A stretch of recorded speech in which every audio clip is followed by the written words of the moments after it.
Hello and welcome back to the Shmeemuseum, where, well, you'll notice things are looking rather strange in here at the moment. We've still got the Clio in the corner as the car cover table, if you like. Then we've got some of the keeper cars down here under their covers, and in the corner we still have our guest cars, if you like, the Gunforworks 993 and Ferrari 812 GTS, which still sounds phenomenal. And then down here we've got the rest of the cars where they would usually be, but now parked in a straight line.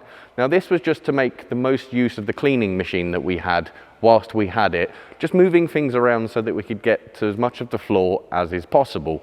Although now that we're without it, first thing that's happened is Brad's driven the RS3 in with dirty tyres, and we now have tyre marks all over the floor that we can't clean up. So we'd probably need to look at getting one of our own very shortly. Now, on to the reason why we're here today. Now, if you're anything like me, I'm sure as a kid, and well, even a bit beyond, and maybe even still now, if we're being completely honest, it's always been one of those things of your imagination of what would it be like to be James Bond? Well, now myself and Brad, who is now behind the camera, no longer sunning it up in Dubai with Tim, are going to get the opportunity to get as close as possible to finding out. We're heading up to the Jaguar Land Rover and Aston Martin factory in Gaydon to take part in a James Bond stunt driving course with none other than the real James Bond himself, Mark Higgins. This is going to be an absolutely fantastic experience, and we cannot wait. Now, most of the activities are actually going to be taking place tomorrow, but we're going up the night before to stay locally just so that we're there nice and early to get things going. And because so many of you guys have commented that, well, the M3 never ever gets used, guess what we're taking? That's right, we're going to head up in the M3, get it out on the road for some miles. Now, Brad, in fairness, normally there's a bit of a debate, shall we say, as what car should we take, and there's a bit of back and forth, and it's usually a joint decision, but this time round I have just said we're taking the M3. You have. Are you happy or unhappy about this decision? I haven't been in it in a while, so I'm going to say I'm happy. It'll be nice to experience it again. Obviously, we've both been spending quite a bit of time in the RS3, and again, that would be perfect for this occasion. We could share the driving, but the M3 has not been used properly in quite a while, and everyone is asking us, why are you not using the M3? Do you not love it anymore? And we do, so we're going to take it out. And also, we've had a lot of people requesting, what does it sound like on the move? So right now, well, we're going to have probably 100 or so miles on the way up to the Midlands.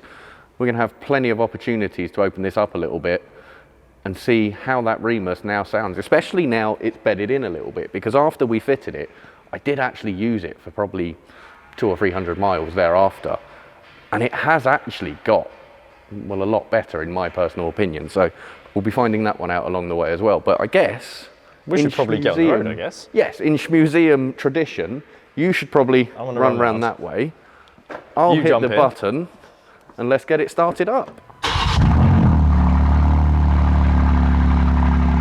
This thing is so loud. So loud. And it actually sounds very, very good. It's going to be nice to give it a run anyway. So I think we might as well jump in. I'll come round and we'll get on the road. Now, I'm sure many of you guys are probably asking, given that we're on our way to a James Bond event at the Aston Martin factory, why aren't we taking one of the Aston Martins? Well, the V8 Vantage Roadster I don't particularly fit very well in, so that's kind of always out of the question for me personally on a longer drive. The Vantage GT8, which I absolutely adore and would have loved to bring. In fact, when I first found out we were coming, I actually said to Tim, I think I'm going to take the GT8. But the weather is not on our side, as you can see, and obviously it has Sport Cup 2 tyres, which are not ideal for anything really other than like dry, perfect conditions. They are very usable in the wet, but it's not something you want to do. So if you're wondering why we're not in one of the Astons, this is exactly why. Hello and welcome back to the hotel. Now, I know that's a very strange greeting, and it's a very unusual scenario for you to find us in. However, we did say we're going to bring you a little bit more behind the scenes what kind of happens on these trips. So we've made it up here in the BMW M3 competition, and we've just had a fantastic dinner that was put on for us by the team at Universal and the lovely guys at the hotel here. And we actually managed to get, I think, Well, I think me and Brad managed to get the best table guest we could have ever had out of everyone that was here today. Nothing against everyone else, but we were sat next to a chap called David, who you may know of as That Dude in Blue. And we've been speaking all things Mustangs, muscle cars, Civics and turbos this evening, and it's been absolutely fantastic. But I guess we are stood in Brad's hotel room, so we should probably show them around a little bit, right? We should. You take the camera, because I've been told... There we go. Sorry guys. Drop it. I've been told a few cool facts about my room. So obviously this hotel used to be a manor house. I don't know exactly when, many, many years ago. And this bedroom was the master bedroom. This is where the guys that own the manor house slept, which is quite cool. And it's also the only room, hotel room, in this whole hotel that doesn't have the bathroom in the same room, essentially. So to go to the bathroom, we have to come out the door. See, it sounded like you were getting the top of the pick there with the biggest room, the master suite. I might have done, and my bathroom is across the corridor, which is strange. It's definitely unusual. We have two baths. One sink, one toilet, one shower. Life's good. It's all fairly standard. It's a bathroom. The other weird thing about my room is I was told if I want to brush my teeth and not walk over there, I can, because in this cupboard there's not normal storage. I have a full-on sink. I don't know why, but it's pretty cool. But anyway, enough of mine. Let's run to your room, Tom. If we have to. Let's run to your room. And here we are. We've made it to my hotel room. Just quickly, Tom. I guess Yes. we probably shouldn't be talking this loud because it has already gone 1 o'clock in the morning. It's actually already gone 1:15 in the morning. Yes, it has. Well, welcome to my room anyway. As you can see, it's considerably smaller than Brad's, but has absolutely everything we need. And most importantly, an incredibly comfortable bed, which is what we're going to need.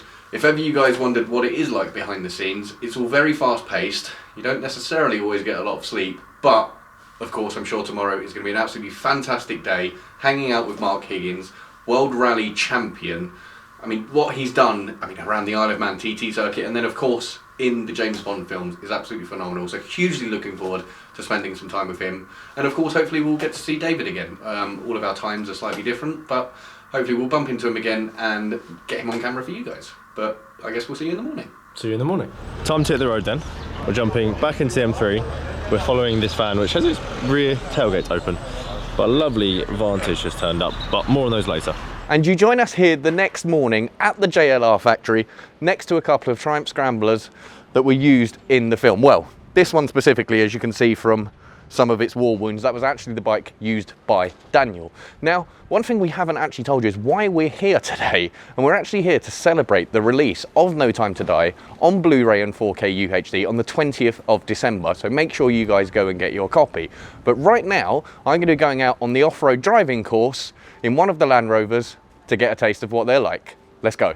So we're now here and we've made it to the Experience Centre at JLR, and we're going to be jumping in one of the new Defenders and taking a look at some of the approach, departure and lean angles to see what this thing can really do. I'm going to grab the wheel first, and then I think Brad's going to jump in and have a go as well, but I think you're going to jump in the back to begin with and get a different angle for the guys. So let's go. Let's go.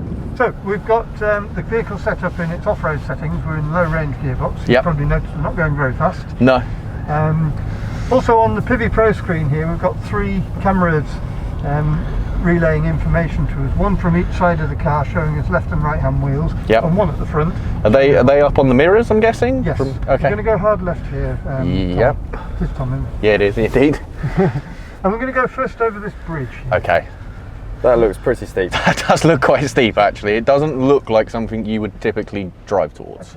Best thing to do is have both hands on the wheel and keep the wheel straight ahead with only very minor adjustments on the steering. And when we get to the top, I'm going to get you to just pause, and then we're just going to release the brakes completely. Okay. And let the hill descent control do the job. Can't see where you're going now, can you? No, all I can see is sky. Ah, that is where they come in handy. Brake. Okay. So okay. And now, pause here. leap of faith, take your feet completely off the pedals. Okay. And hope the electronics do their thing. Oh well, there we go. We're going to go very tight to the right now, please, Tom. Okay. That is incredibly impressive. Keep going to the right, keep going to the right, keep going to the right. And we're going to put the left-hand wheel on the corner of this ramp. Okay. And dead slow now. This is a rock crawl, so hard left. And we're just going to literally creep the car up, barely enough power to make the car move. Now wheel straight. And we're crossing the diagonal here, so at one point we're going to get two diagonally opposite wheels coming off the ground. Okay. This feels quite strange from back here. Yeah, feels quite strange from here. Whoa! There we go. Do we need some angle to get over this? Yeah, no, that's pretty good. Just keep going straight at that, and you can see just how severe that approach angle is. That is very, very We're severe. going around to the right, Okay. and you'll find another obstacle just behind the 007 barrier. Oh, indeed. Okay, that looks interesting. Yep, so this simulates a big boulder crawl. Guessing it doesn't like full lock. Because we're in rock crawl program, It's are on their maximum preload. okay. Right, keep the wheels straight ahead with very, very minor adjustment to the steering towards me as we go over. That's enough. Excellent. And stop there. I wasn't expecting that one. So you can go home and say you've been in the car on two wheels. Yes, yes. So again, it's that crawl speed again. I put you in the rock crawl program again. So you'd think you'd stuff the front end into the ramp there, but and now over to the right of it. Okay, this is pretty extreme. starting to feel like I'm going to fall out of the Stop there car. for a second. Yeah. Yeah. Where are we? 30 degrees. 29. If I zoom in on this. That is, I mean, if I look out the window, all I see is floor, which is, and out there is just sky, which is not your typical view. Yeah, this feels quite weird. I'm glad the seatbelts are holding us in. Go forward and to the right. I've got a door holding me in, otherwise I'd be falling out at the moment. So if you aim to put the right hand wheel on the corner of the ramp, Okay. and you're effectively driving towards the transit van. Okay. And again, it's that crawl speed as we go over.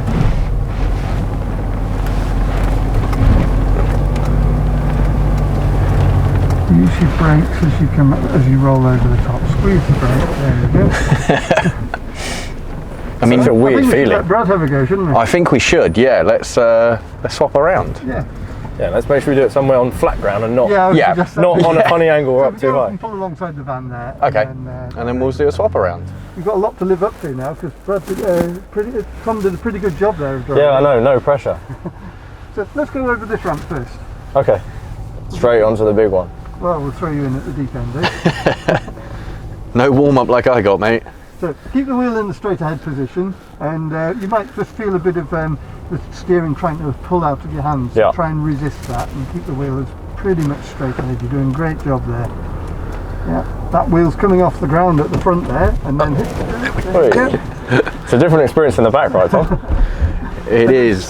Straight on again and over this next obstacle, which is a larger version of what you've just done. And again, the cameras are really useful here, so you know, if you imagine you were negotiating a big rock crawl in the middle of the Moab, for example. Yeah, I mean, you can't see anything from there, can you? A bit. You're just catching the rail there. Yeah, that's it. Good. Does that count as curving a wheel? Almost. Just only the tire. Did I catch a rail? No, I'm sure you did. So you've already failed at living up to my I've already standards. failed. Sorry, mate. Okay, we're going to go over this hill here. So this is, we were describing earlier on, the 30-degree hill. Yeah. And that's it, down you go. I reckon we could do this without the driver. Stop there for a moment. Yep. Okay, and I'm going to set a thing called all-terrain progress control. You see, I've clicked around and he's now putting it into autopilot. Right, press set with the button. That's it, yeah, you got it. Right, another couple of clicks. Sorry, use this toggle, yeah? Press foot brake and set. Yep. Press it another couple of clicks upwards. Right, take your feet off the pedals. You might have to dab the... Oh, no, it's going, here we go, and just hold on. So, the only thing you're doing now, just confirm to everybody, is that you're steering. I'm 100%. Tom, if you can reach over, it's going to be hard. See if you can see my feet, but my feet are nowhere near anything. Unfortunately, because of the angle route, I suspect the seatbelt isn't letting me Feet come. off the pedals, let it go. It will work itself out. Nice, clever. So it knows how much to accelerate uphill, how much to brake downhill. Yeah, I can guarantee my feet did not touch the pedal. Cancel that now. We're going to go hard to the right. I can only imagine the amount of work that's gone into programming these systems. How are you feeling, Brad? It's quite unnerving, isn't it, at times? Really, really strange. I mean, I've now got this view again. I mean, that is literally all we see out the window. That's a lot of angle. And that's just sky. Here it comes. Wow. Excellent. We're going to head back to base there. Perfect. Thank you very much. And there you are. That is the first part of our day over and done with. And I mean, what this machine can do is absolutely incredible. Now, it's a little bit cold out here, so do excuse the little bit of shaking around. It's quite open and quite windy, but Brad, sum it up for me. It's really hard to sum up that you don't think that something as big as this can do all of those things. I mean, yeah, the Defender, the old Defender was amazing, but something this big and top heavy, you expect it's just gonna topple, and it feels like it when you're doing it, but you just have to know the car will not topple. No, and guys, we were actually nowhere near the capabilities of the car today. The guys have said it can go considerably further, but obviously we're just trying out some different approach and departure angles just to get a feel few of the features for what it can do. Yeah, exactly, just to get an idea of the capabilities of this car, and they are absolutely incredible. So now we're going to be doing the really exciting bit. We're going to be heading to the off-road course to go and take a ride on a chase simulation with none other than the real James Bond, Mark Higgins himself. So without further ado, let's go. Let's go. So we're now here and we've made it to the off-road course, and we have the real James Bond himself, Mr. Mark Higgins. How are you, sir? Yeah, really good, thank you. Thank you. I'm very much looking forward to this. What have we got in store for us? Well, what we're trying to replicate here is a bit of a scene from the film that you saw up in Norway. Yep. I was lucky enough to have that nice Aston Martin in Matera. Yes. And now we have the mud. So it's the actual Defender from the film. Okay. And we're going to involve a few other vehicles in the scene as well. Yeah. So there might be some bikes and other cars. So I think it'll be good fun. I think this is going to be very exciting, guys. Stay tuned. Let's jump in. I can't hear a word you're saying. You can't hear what I'm saying? Well, you're off, so you better jump in. I am. I'll see you later. Enjoy. Tom is off then. That Defender is filthy. Look at the state of that. You can't even read the number plate. If there is, maybe it's just the show plate, but yeah. And they're off. Wow. Right. Let's catch up in a minute when we show you guys some of the footage.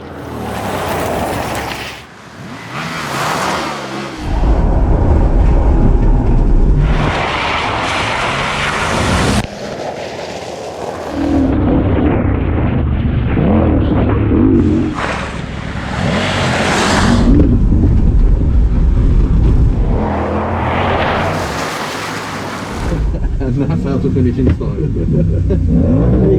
You're amazing, thank you so much. And there's the pursuers. Well, that was pretty extreme. We'll have to catch up with Tom and see how it was. But from what I could hear, from where I was standing, it was pretty crazy. These bikes are also filthy. Wow, I'm looking forward to going out myself, but what a cool experience to watch. And there we are, we've made it round. That was an absolutely fantastic experience. Well, that is an incredibly capable machine and does things that it just shouldn't do at the hands of that man there. And then we have the guys chasing us down on the bikes now. It looks like you've got a bit muddy out there today. Yeah, just a bit thanks to you lot, but no, it's great out there. I mean, the bikes are going everywhere, and well, so is the car. Yeah, it's absolutely great fun, and to see you guys appear out of nowhere was absolutely amazing. Very talented guys. I'm very envious and wish I could do what you guys could. But thank you so much for the experience once again. Yeah, no, as long as you've enjoyed it, that's the main thing. Very much so. Now, I think it's Brad's turn to jump in, so let's swap around. So here we have Brad just getting set up, just getting his helmet put on. Nice and snug, isn't it? Hear you. Yes. It's such a snug helmet, and it's got the inbuilt headset, so obviously you can talk to Mark in the car, and as a result, it's fairly noise cancelling. Yeah, this looks like a bit of a struggle. I'm not going to lie, it is. I think you're a bit more flexible than I am, so I think you'll be okay, but let's have a look at... You're going like a pro. Yeah. Okay. Yeah, he's done this before, clearly.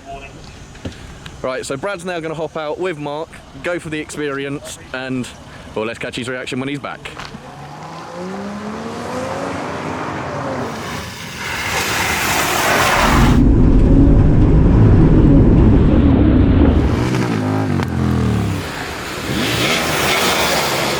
Brad has now returned. How was it? That was pretty mad. It's a very strange experience. I was chatting with Mark and saying that when you have the helmet on, you've obviously got the radio headset on, so you're chatting to each other. you don't really hear all of the sound of the bikes around. And you don't. A lot of the external noise is drowned out. Too much, but just in general, it's a crazy experience. That thing shifts. It shouldn't do what it does, right? It shouldn't do what it does. Yeah, really cool experience, and I think we should probably figure out what we're off to do next. Yes, let's go and do that, and we'll catch up with you guys in a second. Perfect. So me and Brad have now both been out in the Defender with Mark. Thank you very much. What an experience. And well, that thing it moves in a way it shouldn't. Yeah, it's not what you expect from a big, heavy off-road vehicle. Yeah. It's pretty claggy out there, but it's always good fun to go sideways. Doesn't matter what you're in. No. If you're going sideways, I'm happy. So sideways is fun. it is fun, yeah. Not fast, but fun. Yes, definitely. I mean, so I just want to ask, how did you get into this industry? Because obviously you've come from rallying, you've done the Isle of Man TT laps. How did you get into being the real James Bond? As I like to call you. It all started really, obviously through the rallying, and my first ever film, I'd never done a film at all, was Quantum of Solace. Okay. And they had the quarry scene coming down, so it was off-road, and they thought a rally driver would be a good person for that. Ben Collins at the time was working. He said, will I be interested in coming along? And I joined the film, and it sort of really went from there. The Bond is very much like a family. I sort of progressed to being Daniel's double now for the last couple of films, which has been great, and driving the Aston Martins, and that's really how it started. We had done a bit of TV work, like the Top Gear work and stuff before, so there was a connection with filming. So it wasn't completely alien to No, you, no, but the whole film, and I think with rallying, you're used to instruction from a co-driver. So we've got radios all the time, and it seems to work quite well. So it's a natural progression almost. Seemed to be, yeah. I still miss the rally. Yeah, I'm sure. Well, thank you once again for today. It's been an absolute pleasure, and let's see what's next. And we have made it back to the hotel from JLR. Now, do excuse the hands in pockets, guys, as it's rather chilly today, and well, they're a bit warmer in there. So that was one awesome experience, as I'm sure you guys see. Hopefully the external shots have managed to pick up some of the angles we were getting out on the proving ground, and well, some of the angles we were getting out with Mark as well. Different kind of angles, but both just as enjoyable. Now, we did mention Aston Martin at the start of this video, and you guys haven't actually seen any yet. But if you take a look this way, you will see we have a DBS Superleggera as well as a V8 Vantage, which I believe Brad is now going to take you for a little look around. Now let's take a quick look at both of these then, the DBS Superleggera and the V8 Vantage, which were both screen used in James Bond movies. So both of these have been on the films that you may have watched. But we're going to start with the Vantage. This is a 1978 model. They were introduced in 1977. It had a top speed of 170 miles an hour, which was a tenth faster than the Ferrari Daytona. And at the time, this was hailed the first British supercar, which is really cool. And it looks awesome still. The DBS Superleggera, twin turbo, 5.2 litre V12 engine, sounds insane. 715 brake horsepower and a 0 to 62 mile an hour time of 3.4 seconds, which, to put into perspective, the Vantage did a 5.4 second 0 to 62, which for the time and its age is not that bad. Now, you may have spotted in the background a very specific car, which I think we should probably head over and take a look at. We are now here with the famous DB5 behind me. Now, this is actually a modern day car. This is DB5 Goldfinger Continuation car, which they made a limited run of 25 units, and most of them are sold out, but there is actually a couple left. So if you was in the market for this kind of thing and wanted the ultimate boy's toy, this has got to be it. Now, I've actually managed to get my hands out of my pockets for this one, because just here we have a magical little box of tricks, which if I just open up, you will see, right? This is the controller for the gadgets on the vehicle, and they've actually left me the key for it. So this is risky, right? Leaving you the keys to things? So if we was to pop that in there... What should we go for first? Because I'll come over and have a look at the car. I think if we just go straight for the guns, as we need to. I mean, how cool are they? And they actually fire. So that's awesome. Now, obviously, they don't fire real bullets. That wouldn't be legal. I think we should probably take a look at the revolving number plates, right? Because obviously, as we know, it's all got the famous BMT 216A. However, with a little switch, we can avoid maybe some tickets of some form. Not that James Bond would ever do that, but that's cool as hell. And if we come around the back, I think one of the most famous gadgets that has ever been on the DB5 has to be the bullet shield, and most likely, I think the oil slick as well. Now, obviously, this has been replaced with water, not real oil. We're not going to spray it all over the floor here because that wouldn't be ideal, but it's been absolutely fantastic to take a look around this. The interior is, well, we'll show you guys a quick look at that, but obviously it's exactly as it was, but brought up to the modern day standard. So it's basically a brand new car. And there's one thing you didn't actually show, the front and rear rams.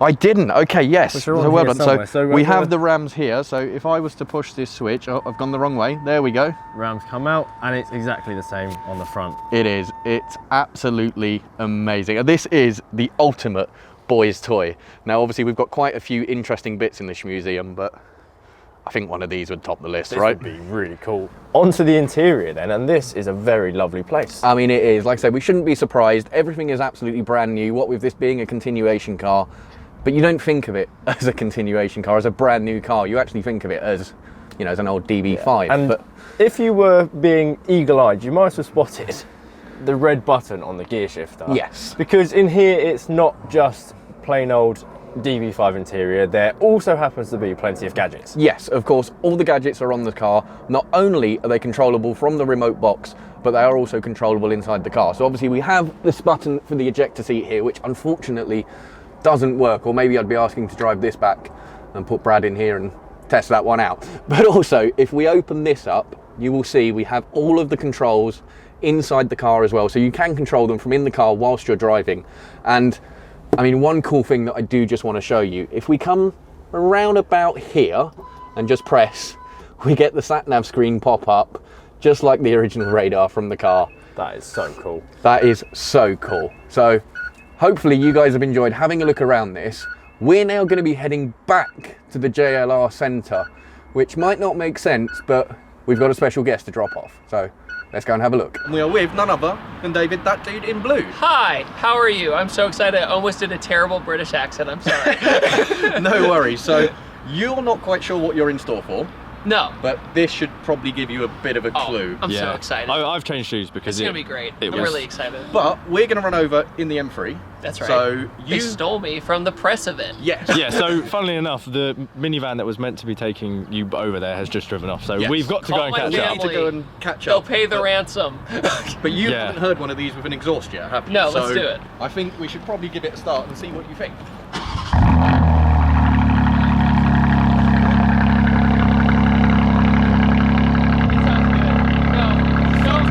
So many people straight pipe these, and it's the worst thing ever. Any F80 model, they straight pipe and burble tune it. Stop the burble tune, please. This kind of has it as standard. Let's jump in. Let's do it. I really hope that you can hear, but yeah, well, you're in the front All right. and we're in the back. So you join us on the road on the way to JLR with David. What do you think of the M3? Oh, I think the M3 is awesome. I have a Or lot the sound? Oh, no. Even that, the exhaust is better than I expected because, like I said earlier, you can screw the sound of these things up so easily, and that makes me sound like judgmental, but it's not. It's a lot of can take it too far. Yeah, they'll be like no cats, no resonators, nothing to keep it kind of contained, and it's just this beehive kind of bad sound. But you know, this is like really nice, subtle. The burbles are like contained. You know, they do their thing and then they stop. Because some people, they'll go on for like 20 seconds, and you're like, please, enough. And there's friends of mine who went to tuning school, and they're like, I went to school to tune 1,000 horsepower cars, and now I'm just tuning burble tunes. You know. But They kind of ruined the modern age of cars, I feel. well, I have a lot more experience in the M4 than the M3, but M3 feels more tidy, it's smaller, feels more nimble. The M2 I really like. Yeah, it's a great car. Yeah. Especially with a manual gearbox. Yeah, I know. It's amazing they even made that in manual. Yeah. But yeah, me and her, we drove the M4 on the Autobahn for like 5 days straight. So I bet that was fun. it was the place to do it, you know? Yeah. It's great. No, but also, as an American, I know it sounds silly, I still can't get over being on the left side of the road. Because even in Forza Horizon 4, I would still instinctively drive on the right and then be like, why is traffic oncoming? Well, you're now in Mexico and you're on the right side of the road again. Yeah, that's right. And I was just in Mexico and got very sick there. So that's my main memory now. Okay, let's not go. Oh, no, you're let's fine. not talk about Mexico. No. But no, it rides smooth. I like the seats a lot. Yeah, And maybe it's because I'm like super skinny. I don't know. Like But if you were taller, I don't know. A But lot of people do say, oh, you need the buckets. You don't. These are more than supportive enough, Yeah. and they're very comfortable. We've nailed